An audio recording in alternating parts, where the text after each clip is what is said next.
Changes are being made at Colorado, and Deion Sanders, he's at the forefront.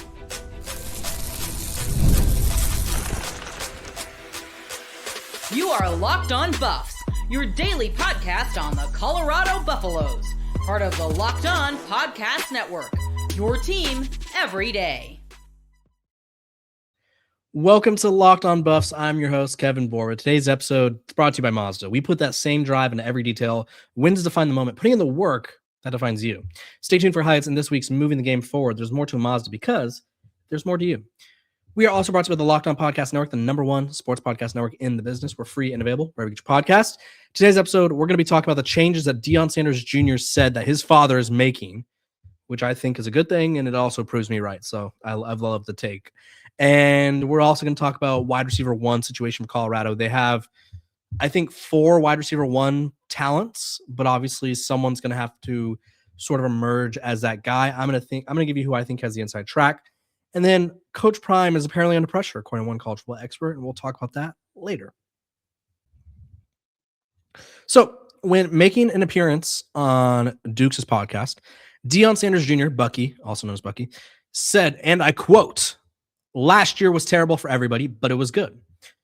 You know, sometimes when you don't go through them doors, God has to push you through them with different things that's supposed to happen that should have already happened, or that he was thinking about but just didn't pull the trigger on." He also said, quote, "Last season, he, specifically Deion Sanders, didn't really micromanage a lot. Now he's involved in everything. Last year, he barely came out of his room at this point in the offseason, but this year he literally watched every single person's film before they got an offer. It's just that 3-9. It's just that 3-9 does something to you, bro.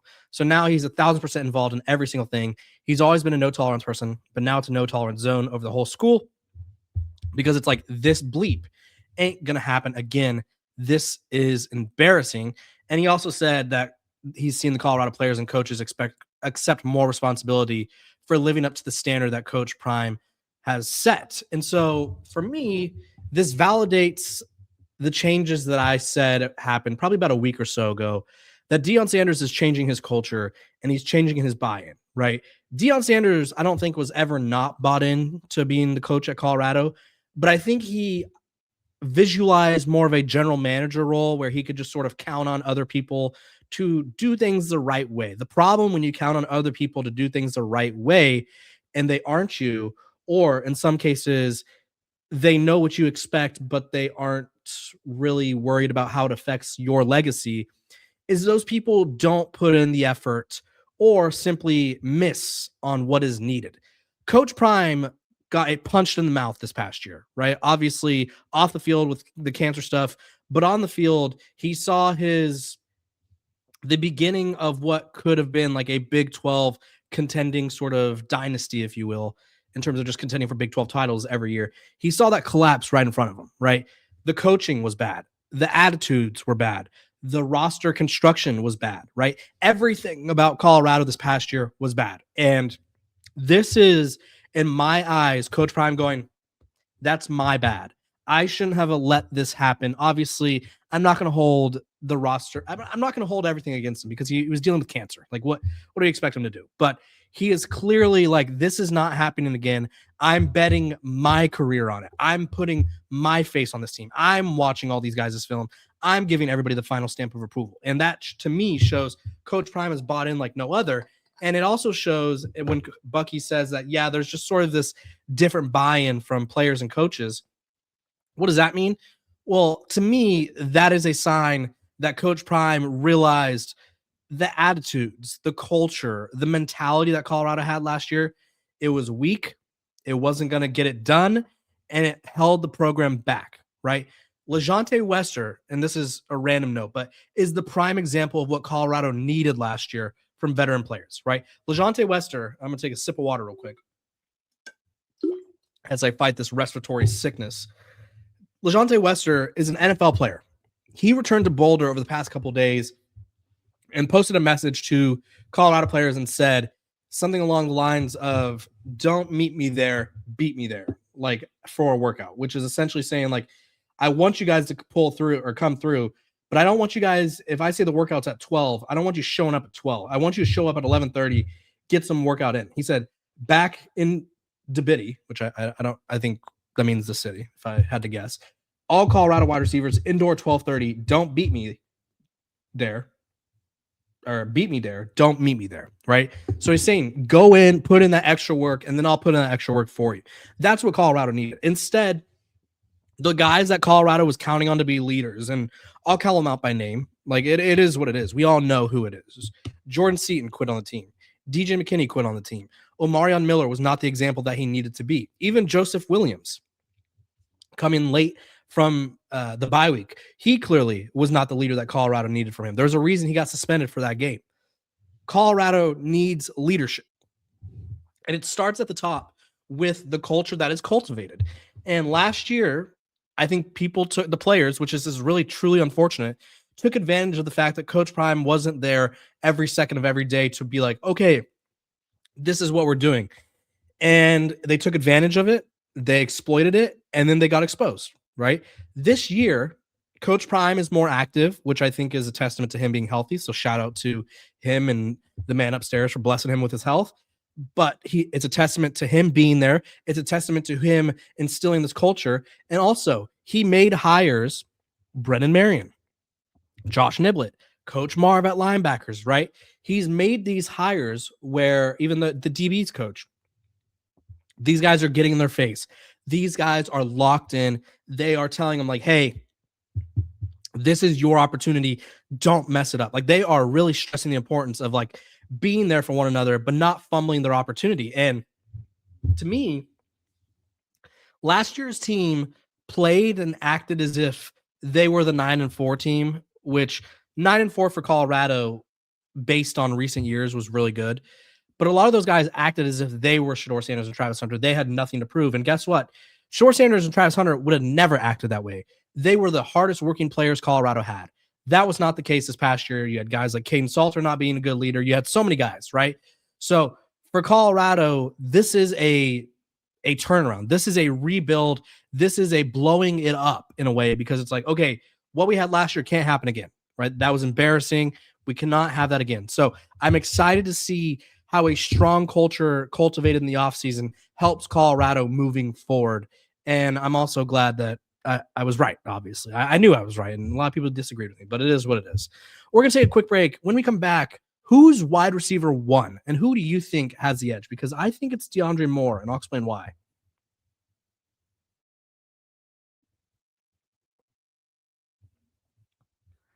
This episode of Locked On Buffs is brought to you by our sponsors over at Mazda, where they move the game forward for those who show there's more to the score than what's on the screen. I'm going to continue to highlight J.R. Payne and the Lady Buffs over on the hardwood, because they pulled off a massive upset win against Texas Tech.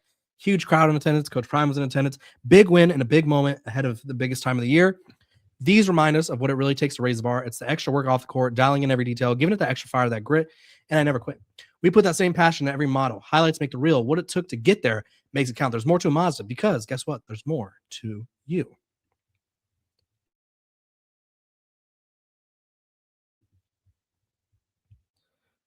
This episode of Locked On Buffs is also brought to you by our sponsors over at FanDuel.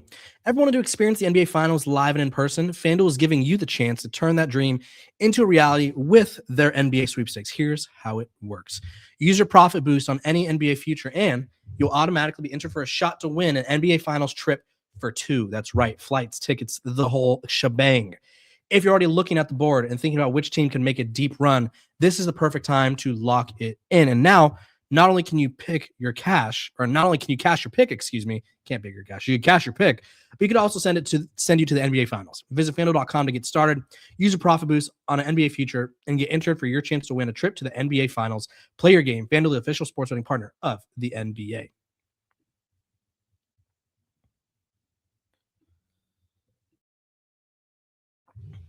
Welcome back to Locked On Buffs. We're free and available wherever you get your podcast. Make sure to like, subscribe, follow. Also, if you haven't already, join the Everydayer Club. We have a really cool Discord where we talk all things Buffs. I send you guys the latest on recruiting, coaching changes that I hear, It's fun. Me, Jay Smith, we're there. It's cool. It's fun. Check it out. You could also listen to these episodes ad free. So go to lockedonbuffs.supercast.com. The link is below if you're interested. And I think you guys should really join. It's pretty cool. Let's talk wide receiver 1. Who is going to be getting them targets? Because Brennan Marion's offenses, I mean, every offense does this. I don't want to make it seem like this is exclusive to Brennan Marion's offense, but Brennan Marion has a history of putting wide receivers sort of on the map or helping them elevate their game, right? Jordan Addison won the Biletnikoff. Xavier Worthy had a great year with Brendan Marion calling the plays. Ricky White became an NFL wide receiver.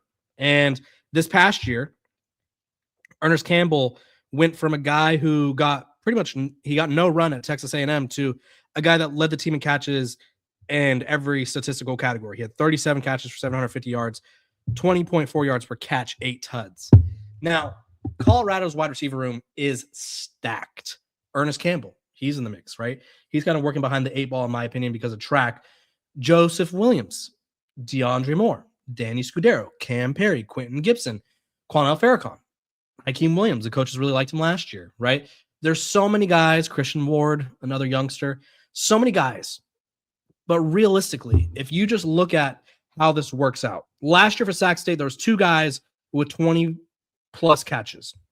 Now, they ran the ball a ton at Sac State. I think they were more of a run-dependent team because their quarterback situation not so great. Receiving-wise, at UNLV in 2024, they had 2 receivers with 35-plus catches, and then they had tied in with 17, right? So the go-go offense, I mean, and it's not rocket science, right? The go-go uses a lot of 2 running back looks, which, I mean, if you're putting on a running back and a tight end, guess what?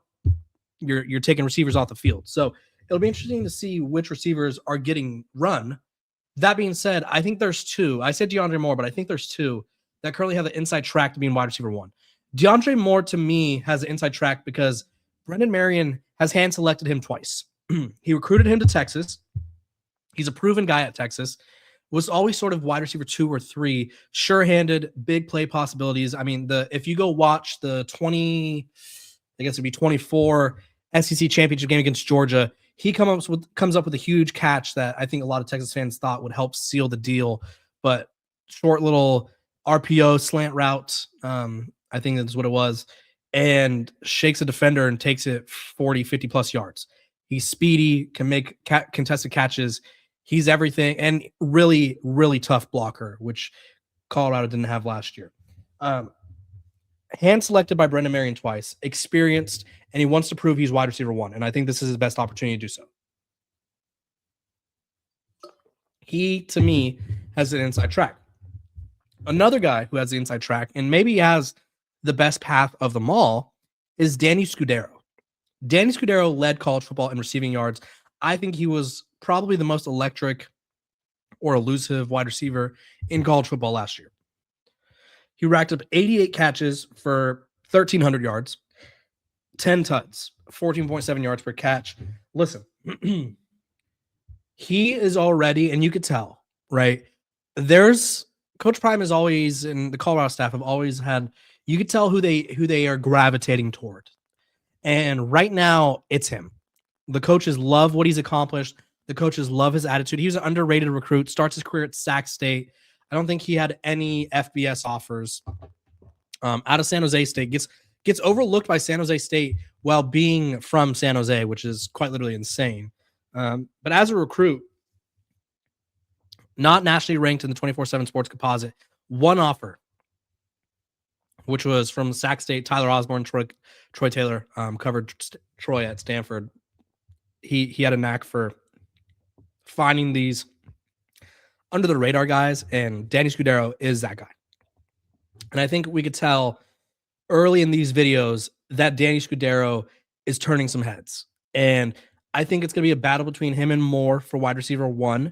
I think Joseph Williams is going to have an opportunity, and I think he's obviously the most proven wide receiver, but he's the one whose spot is at risk of being snatched, if you will. Cam Perry is also a freak athlete. He's twitchy as hell.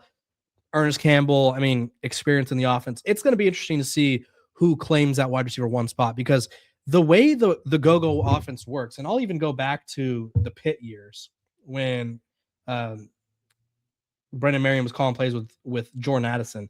There's not a ton of, I guess, discrepancy in terms of like who's getting the ball, right?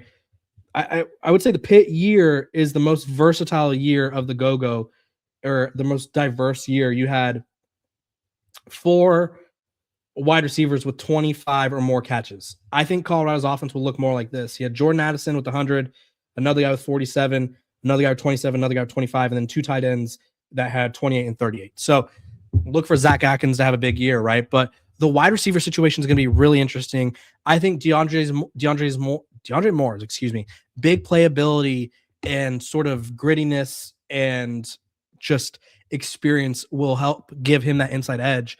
But I think Danny Scudero is going to have something to say about it. And I think it's going to be a battle between those 2 guys. And then I think everyone else is sort of fighting for the remaining spots. That's how I see it unfolding. They're both explosive. They're both playmakers. Joseph Williams can kind of move around. I love this wide receiver group, but I do not envy anyone who has to decide who is going to be the guys, because guess what? It's going to be difficult. We're going to take a quick break. When we come back, RJ Young, guess what? He said Coach Prime is under pressure. He's under the most pressure in college football next year. And I'm here to tell you, I don't necessarily totally agree, but I get what he's saying. And I'll explain why.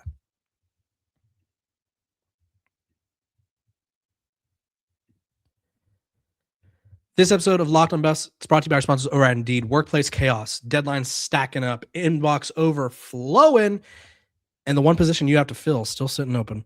When the pressure's on, you need the right hire. This is a job for sponsored jobs. Indeed Sponsored Jobs helps you reach the people who actually fit what you're looking for: skills, experience, location. So you're not just hoping the right candidate stumbles across your post. And here's a stat that says it all. In the minute I've been talking to you, companies like yours made 27 hires on Indeed, according to Indeed data worldwide. So if you're hiring, spend less time searching and more time interviewing candidates who check all your boxes with Indeed Sponsored Jobs. Spend less time searching and more time actually interviewing candidates to check all your boxes. Less time, less stress, more results. When you need the right person to cut through the chaos, this is a job for Indeed Sponsored Jobs.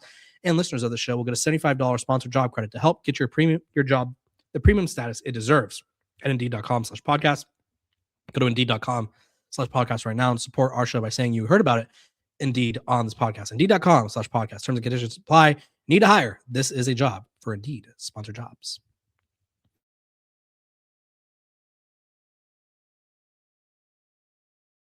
Welcome back to Locked On Buffs. We're free. We're available wherever you get your podcasts. So hit that like button, hit that subscribe button, and let's talk some ball. RJ Young over at Fox Sports said, and I quote on his segment of Adapt and Respond, "Another losing season for Colorado might not be enough for athletic director Fernando Lova to go looking for a new head coach, but he ain't going to do enough to make Colorado fans and neutrals feel better about the program." Then it starts to get real. Prime needs a fast start for this program. This game against Georgia Tech going to be huge because they haven't won a football game since October 11th of last year. They haven't won a game on the road since November 2024. Neither of those things make you feel good, and both of these things need to get laid to rest quickly. Now, is Coach Prime under pressure? I'd say so, and let me explain. There's not a coach in college football who gets scrutinized more than Deion Sanders. So yes, he's under pressure. Of course he is. That's literally the name. That's what his name does, right? His name, Deion Sanders, Coach Prime, generates people wanting him to fail. They want to see him fall on his face. So of course he's under pressure. Now, is he at risk of losing his job? No. He's done so much for this program on and off the field. And I said this the other day, and people are like, oh my gosh, what has he done? Well, generates millions of dollars for the local economy, has boosted interest in the program, has boosted applicants, right? Colorado is consistently on TV. They've been on national television, I think, every week of the Deion Sanders era, maybe outside of one game for the Pac-12 network era, because guess what? Every team had to play on the Pac-12 networks at least one game. So he is really brought this program to the spotlight. Also, first bowl game appearance since 2020, first 9+ win season since 2016, first bowl game appearance in a full season since 2016. Like, Coach Prime has done a lot for this program. And to say that he's under pressure and at risk of losing his job, which RJ Young didn't, but he's sort of alluding to like it could happen, I don't necessarily agree with that, because I think Coach Prime gets an unlimited leash, right? I think he gets 2-3 more years to figure it out. Now, if next year is like straight up catastrophic and they win 1, 2, 3 games, and it's like maybe he starts saying some stuff in the media and like maybe isn't taking accountability or isn't willing to make changes, then I could see like, okay, the pressure's ramping up. But I don't think Deion Sanders is at risk of losing his job at all. But I do think he's under pressure, but he's been under pressure since the moment he stepped foot on Florida State's campus when he was a college athlete, right? Deion Sanders is always under pressure because he's exciting. He's the biggest brand in the sport of college football, right? There's no name bigger than his, and people want to see him fail. He's struggled this past year, and I think there's this sort of growing crowd of like, he's not good enough to do it at this level, right?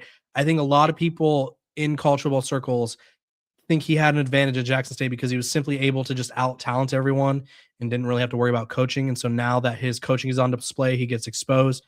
And I think he has room to grow as a coach. I won't deny that. But I think Deion Sanders, we have not heard the last of him. I think Deion Sanders is going to prove in 2026 that he is here to stay. He's here to make a statement, and that Colorado is going to be contending. Like with the additions that Colorado made, player-wise, coaching-wise, the changes that they're making to the culture, if they don't work, I'll be stunned. Like, they have put in so much work to make sure that things are different. I fully expect them to be pushing, at least to be in the race for a Big 12 title next year, at least at some point. So I think he's under pressure, but it's slightly more pressure than normal, but he's always under pressure, right? Nothing has changed for him. It's the Coach Prime experience, right?